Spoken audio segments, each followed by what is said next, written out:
ጽናት ድራማ ክፍል 204 ተለቀቀ። ሰላም ጤና ይስጥልኝ ውድና የተከበራችሁ አድማጭ ተመልካች ቤተሰብ እንደምን አላችሁ? ባላችሁበት ሰላማችሁ ብዝት ይበል። ለዚህ ቻናል አዲስ የሆናችሁ ቻናሉን ሰብስክራይብ በማድረግ ቤተሰብ ይሁኑ። ነባሮች ላይክ እና ሼር በማድረግ አበረታቱኝ ማለት ነው። ጽናትና ኪራ እጅጉን በጣም ተጣልተዋል። አልፎም ብሎም እንግዲህ ኪራን በጥፊ እስክትመታው ድረስ ነበረ ጽናት ኪራ ምንም በማያውቀው ነገር ሀና በተሳሳተ ወደ ልብስ ቤት ነጋዴ ደውልኩኝ በማለት ወደ አለቃዋ ደውላ እንግዲህ ማውራት ያለባትን ነገርና የገዛችውን እቃ ጥሩና ልክ እንዳልሆነ ስታወርድበት ነበረ። ይህንን ስልክ እንግዲህ አንስታ ስታዳምጣት የነበረው ጽናት ነበረች። ሀና የደወለችው ወደ ልብስ ነጋዴው ነው። ነገር ግን በስህተት ወደ ኪራ ሆኖባታል። ማውራት ያለባትንና መናገር ያለባትን ነገር ከተናገረች በኋላ ስልኩን ስትዘጋ ከአለቃዋ ጋር እንደደወለችም ታውቃለች። በጣም ደነገጠች። የት ልግባ ወዴት ልሂድ በማለትም እጅጉን በጣም ተሳቀቀች። ጽናትም አበደች። ኪራ እንዴት የጡት ማስያዣ ለሀና ይገዛላታል? እኔ ሚስቱ እያለሁኝ እንዴት ስጦታ ለሷ ይገዛል? በማለትም በቅናትን ጭርጭር አለች። ነገሩም እንዲህ ነውና ያሳብቅም ነበረ። ኪራ ግን ምንም የሚያውቀው ታሪክ አልነበረም። ጽናት ስለምን እንደምታወራ ሁሉ ግራ ተጋባው። ጽናትም ስልኩን ከመዝጋቷ በፊት እኔ መጣሁልሽ ልክሽን አሳይሻለሁ ብላት ነበር ስልኩን የዘጋችው። ለኪራ ሂዳ እንግዲህ እንዴት ጡት ማስያዣ ለሀና ገዝተህ ስጦታ ታበረክትላታለህ በማለት አወረደችበት። ኒናና ኪራ እጅጉን በጣም እየተገረሙ ግራ ተጋቡ። ጽናትም እንግዲህ ሀናን አግኝታ ንቅ ለማድረግ እንግዲህ ጉዞዋን ቀጠለች ወደ ስራ ቦታ። ኪራና ኒና ቁጭ ብለው ቡና እየጠጡ ነበረ። አረ ምንድን ነው የተፈጠረው ነገር? የት ነው የምትሄደው? እያለ ኒናም እንግዲህ ቆይ ነገሩን እኔ ከኋላ ልከተላትና ላጣራ በማለትም ኪራን ጥላው ትሄዳለች። ኪራም እንደገና ድንግጤልና ቆይ ጽናት እኮ ሄደችው ልትደባደብ ነው ብላ ነግራው ነበረ ኒና። ጽናት ልትደባደብ ነው ሄደችው በማለት በመደንገጥ ያቺ እብድ ግን ምን ብላ ይሆን የደወለችላት? ምን ብላ ይሆን ያወራቻት? በማለት ኪራም ጉዞውን ያደርጋል። ጽናትን መንገድ ላይ ይደርሱባታል። አረ ጽናት ባክሽን ተረጋጊ ቢሏትም ጽናት ለኪራን በጥፊ ትመታዋለች። ኪራ ምንም አያውቅም። በእርግጥ ኪራ አሁን ላይ ለጽናት ጊዜ የሰጣት አይደለም። ጽናት ደግሞ ያንን ነገር ወደ ቅናት ቀይረዋለች። ወንዶች እኮ እጃችሁ ካስገባችሁን በኋላ ወደ ትዳር ከገባችሁ በኋላ ያላችሁ ፍቅር ሁሉ ይቀንሳል።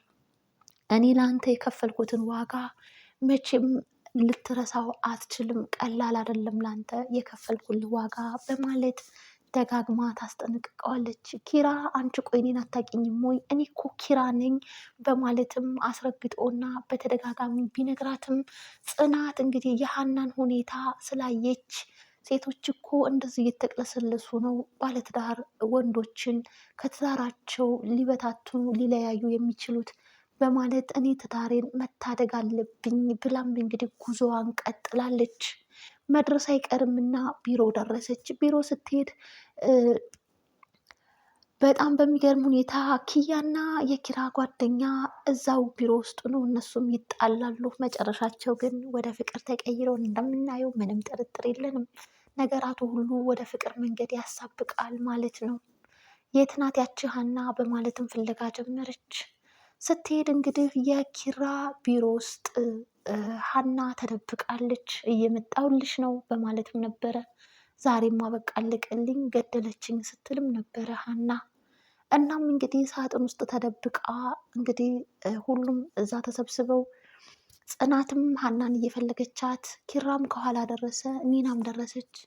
አንድ ላይ እንግዲህ በቢሮ ውስጥ ከተገኙና ከተሰበሰቡ በኋላ ጽናትን ለማረጋጋት ቢሞክሩ ጽናት ግን መስሚያ የለኝም ሀናን አንቄ ነው የምገላት በማለትም እንግዲህ ግብ ፈጠረች። ብትፈልጋትም ልታገኛት አልቻለችም። ሀና ሳጥን ውስጥ እንግዲህ ከመጋረጃ ኋላ ተደብቃለች።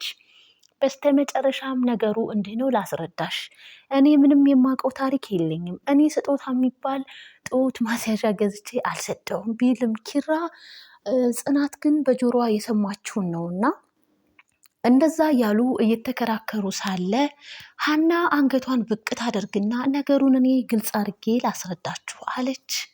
በሚገርም ሁኔታ ጽናት ሀናን ስታገኛት ያዙ ይልቀቁኝ አለች። ሊደባደቡም እንግዲህ ጽናትን ግጥም አድርገው ይዘዋታል ማለት ነው። ኪራ ጽናትን ግጥም አድርጎ ያዛት። ሀናን አምልጪ በማለትም እንግዲህ ተናገረ። ሀና ግን የተፈጠረውን ነገር ነገረች። እባክሽን ስሚኝ፣ ለተፈጠረው ነገር በጣም ይቅርታ፣ ስለተሰበሰባችሁና ስለመጣችሁ አመሰግናለሁ። ነገሩን ግን እንዴት አድርጌ መናገርና ማስረዳት እንዳለብኝ በጣም ከበደኝ። በእኔ ምክንያት እናንተ ስለተጣላችሁም ይቅርታ።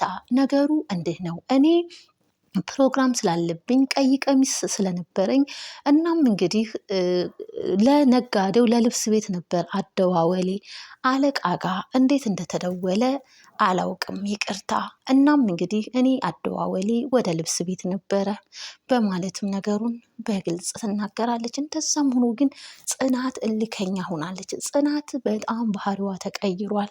የተቀየረችበትን ምክንያት ኪራን የሚወስዱባት እየመሰላት እጅጉን በጣም ለትዳሯ ትልቅ ስጋትም አድሮባታል። ያቺ የምናቃት ትዕግስተኛዋ ጽናት አይደለችም በአሁን ሰዓት። ነገሩን አስረዳቻቸው። ይሄው በቃ እውነታው ይሄ ነው፣ ነገሩን አስረዳችን በማለትም ኪራ ቢናገርም ጽናት ግን ያላት ውሳኔ ይችን ልጅ ከስራ አባራት አለችው። ኪራ እንዴት ከስራ አባራት ትይኛለች በማለት እሱም እንግዲህ ሀና በስራዋ በጣም ጎበዝና ጠንካራ ታታሪ ልጅ ናት። እናም በዚህ ሰዓት ደግሞ በጣም ታስፈልገኛለች፣ እንዴት ነው ከስራ የማባረራት በማለትም ሲናገር ከኔና ከሀና ከኔና ከጸሐፊህ ምረጥ አለችው። ከትዳርና እንግዲህ ከቢሮ ረዳት ጋር እንግዲህ ማወዳደር አንዳችንን ምረጥ አለችው። ኪራ በጣም በሚያሳዝን ሁኔታ በትዳር ላይ መደራደር አይፈልግም። እንዲሁም ደግሞ በስራ ቦታም ደግሞ ሀና በጣም አስፈላጊ ሰው እንደሆነች እንግዲህ አስረግጦ ቢነግራትም ጽናት ይብስ ቅናት አደረባት። በጣም ተጣሉ፣ ተያይዘው ከቢሮ ወጡ። እናም እንግዲህ ጽናት ድው ብላ እንጭርጭር እያለች እንግዲህ ስትናደድም ተመልክተናታል፣ እቤት ድረስ ማለት ነው። ኒናም እንግዲህ ከዛ ከዚህ እያለች እንግዲህ የተፈጠረውን ነገር ሁሉ ልቅምቅም አድርጋ ኢንፎርሜሽኖችን ለመውሰድ ሞከረች። በስተመጨረሻም ተያይዘው እንደሄዱ ተያይዘው ወደ ቤታቸው ተመለሱ ማለት ነው። ሀና በጣም አዝናለች። ኪራ ሀናን ከስራ እንደሚያባርራትና ጽናት በቃ እሷን ከስራ አባራት ብላኛለች፣ ላባረርሽ ነው አላት። እንዴት ብዬ ጽናትን ላውራት? እንዴትስ ብዬ ላስረዳት? በጣም ተጨነቀች። ለኪያ ነገረቻት። ኪያ ጽናት በጣም ምርጥ ሰው ናት፣ ነገር ግን ተናዳብሽ ነው አለቻት። ይቺ ጽናት የምትሏት ሰው ሁላችሁም ምርጥ ናት፣ ደህና ናት ትላላችሁ፣ እኔ ጋ ግን እንደዛ አይደለችም። በባለፈው ኪራ እቤታቸው እቃ እንዳመጣ ልኮኝ ለራሱ ቦርሳዬን ፈትሻን የሸኘችኝ። ይቺ የጽናት መልካምነት በእናንተ ጋር በጣም የነገሰ ነው። እኔ ግን እናንተ እንደምታወሯት አይደለም ያገኘኋትም ያየኋትም በማለት ሀና በጣም አዝናለች። እናቴ በቃ መጣሁልሽ፣ እናቴ በቃ ከስራ ወጣሁልሽ እያለች ሀና እጅጉን በጣም አዝና ተመልክተናታል ማለት ነው። እናም እንግዲህ ኪያ እኔ ጽናትን አናግራታለሁ፣ አወራታለሁ፣ ልትረጋጊ ይገባል በማለትም እንግዲህ አንዳንድ ነገሮችን ተናግራ ለማረጋጋት ሞክራለች ማለት ነው። በሌላ በኩል እንግዲህ ሰኒና ጆከር እጅጉን በጣም በሚያሳዝን ሁኔታ ያ በቤታቸው ገብቶ የሚበጠብጣቸው ሰላማቸውን ስታደርጓቸዋል። ለዛ ለእንግዳቸው እንግዲህ በቶስት ሳንዱሼት አድርጎ መድኃኒት ነገር አድርጎ ጆከር ይሄ ላንቺ፣ ይሄ ደግሞ ለዛ ለረባሹ በማለትም እንግዲህ ምግብ ቢሰጣቸውም እሱ ያንን ምግብ ግን ተቀያየረና ለዛ ለሚያስቸግራቸው ሰው የተባለውን ሰኒ ትበላዋለች። ኖርማልና ጥሩም ደግሞ ያ ሰው ይበላል። በሚገርም ሁኔታ ሰኒ ራሷን እስከምትስት ድረስ ራሷን እስክትታመምም አድርጓታል ማለት ነው። ቅዱስ ወደ እነሱ ቤት አምርቷል። ራኬብ በነገረችው መሰረት እንግዲህ ሰኒን ሂዳ እይልኝ ብላው ነበረ። ለማየትም ሄዶ ተጉዞ ነበረ። ነገር ግን ሰኒ እዛ ቤት ልታስገባው ፈቃደኛም አልነበረችም። በግድ እሱ ተጭኗት እንግዲህ ወደ ቤት እንዲገባ ይደረጋል። ያንን ተጨማሪውን ሰውም ያያል። ማን ነው ይሄ ደግሞ በማለትም እንግዲህ ቅዱስ አስተዋዩ ሰው ይጠይቃቸዋል። የጆከር ወንድም ነኝ በማለት ራሱን አስተዋወቀው። ብቻ ግን ጥሩ ነገር እንደሌለ በደንብ አድርጎ ጠንቅቆ አወቀ። ቅዱስ ምንድን ነው የተፈጠረው ነገር ምን ሆነሻል በማለትም ቢጠይቃት ሰኒ ልትናገር ፈቃደኛ አልሆነችም። ነገር ግን ፊቷ እኮ ያሳብቃል ጥሩ እንዳልሆነች እና ጥሩ ነገር ላይ እንዳልሆነች የሆነውን ነገር ሁሉ አንድ ባንድ ንገሪን፣ የማይፈታ ነገር የለም በማለት ቅዱስም እንግዲህ ሰኒን ጠበቅ አድርጎ ይዟታል። ራኬብም እንግዲህ ተከስታለች በዛ ቤት። ያንን እንግዳቸውን በነ ሰኒና በጆከር መሀል የገባውን ሰው ማንክ አንተ ደግሞ እያለች ራኬብ እንግዲህ ስታናግረውም ነበረ። እሱም የጆከር ወንድም ነኝ እያለም ነበረ። እናም እንግዲህ ለምን አንግዳችሁኝም? ተጨማሪ ሰው እንዴት ለእኔ ሳትናገሩ እዚህ ቤት አስገባላችሁ? በማለት ራኬብም እንግዲህ የሰኒን የስልክ ንግግር አድምጣ ነበረ። መስራትም መቀመጥም አልቻለችም እና ሳትነግራት ነበር ወደ ቤት የመጣችሁ ማለት ነው። የሰኒ እህቴ አንድ ፍሬ ማን አላት ያለ እኔ በማለትም እንግዲህ ከእህቷ ጎን ለመሆን ራኬብ መታለች። ግን የሆነውና የተፈጠረውን ነገር ምንም የምታውቀው ታሪክ የለም። አሁን ላይ ያ በጆከር እና በሰኒ መሀል የገባው ሰው ይቺ ትየዋ መምጣቷ ስራዬን ልታበላሽብኝ ነው፣ ለእሷም አንድ የሆነ ነገር ይፈለግላታል በማለትም እንግዲህ ምን አይነት ተንኮል አስቦላት እንደሆነ ባናቅም ብቻ ግን አቅዶላታል ማለት ነው። ውድና የተከበራችሁ አድማጭ ተመልካች ቤተሰብ ለዛሬ የነበረን የክፍል 204 የጽናት ድራማ ይህን ይመስል ነበር። ቀጣይስ ክፍል የጽናት ንዴትስ? ጽናት እንግዲህ ኪያ ከሀና ጋር ይቅርታ ልታጠያይቅ ወደ ቤቷ ወስዳት ነበረ።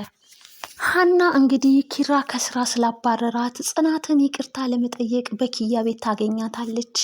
ጽናት ለተፈጠረው ነገር ሁሉ ይቅርታ ብትላትም ነገር ግን ጽናት ገና እንዳየቻት ሀናን ብድግ ብላ ከኪያ ቤት እንግዲህ ወታለች ማለት ነው። መጨረሻቸው ምን ይሆን?